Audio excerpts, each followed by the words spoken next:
Welcome to the third print and play video. Today I'll be showing you how I went about making the board game Omaha, The Battle for the Beach. This game is available for you to buy from wargamedownloads.com and comes as a PDF. And that's where I started the production. When you make hex and counter war games, quite often the counters themselves only just fit into the hexes. So I wanted to avoid the problem of not being able to pick up or put down those counters. What I wanted to do was blow up the board, expand it slightly. And to do that, I needed to pull the image out of the PDF.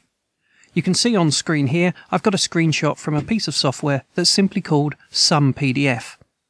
With this piece of software, you select and load a PDF file, and it will extract all of the images and put them on your disk for you. This is the first step that I go through. And I should mention that this Some PDF software is available for free on the internet. The next step I went through was to resize the image that makes up the board for this game. Now you can see here that I've used a piece of software called Image Splitter. Now that's something I've written, and that allows me to scale an image and to split it up into segments. The numbers you can see on screen there, they allow it to create an image that is A4 size and comes out on my printer perfectly. Now this software is available for you to download, and if you go to the Print and Play website, that's at printandplay.co.uk, and you'll find a link on one of the posts that allows you to download this software. Once again, it's free, but you don't have to use this software. You can use any graphics package that you may be familiar with. One I can recommend if you want some free art manipulation software is simply called GIMP, G-I-M-P, and once again, you can find that on the internet and download it and use it for free. So here are my game components in a ready-to-go, printed-out style. You can see the map board itself has been split down into, well, you can only see 3 segments here, but it actually came out on 4 sheets. That's because I split it up into printable segments in its enlarged state. And in the foreground, you can see that I've printed the rules 2 up. What would normally be 2 separate pages of A4, I've printed onto 1 single sheet. Not only does this allow me to save a lot of paper, but at this size, it is fully legible. So here we are the next morning, and you can see that I've cut out my components and I'm ready to move on to the actual construction.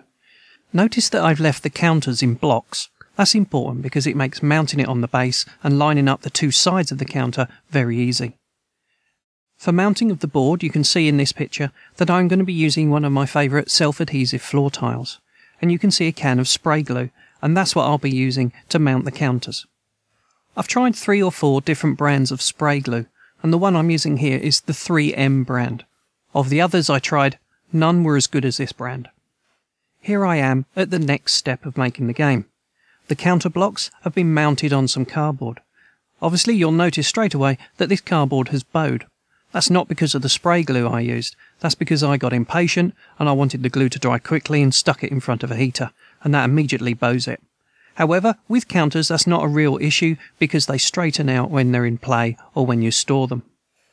Next, you cut out those blocks of counters. Here you can see that I've actually mounted the reverse side onto those blocks. By keeping the counters as a block, it makes it very easy to line up the front and the back of the counters. And here's a close-up of that counter block from the side. If you look carefully, you'll be able to see the 3 layers that make up the counters. The central cardboard, and 2 white layers, 1 on each side. That's because I printed the counters themselves to thin card. So obviously when all 3 layers get meshed together, you get a nice thick counter.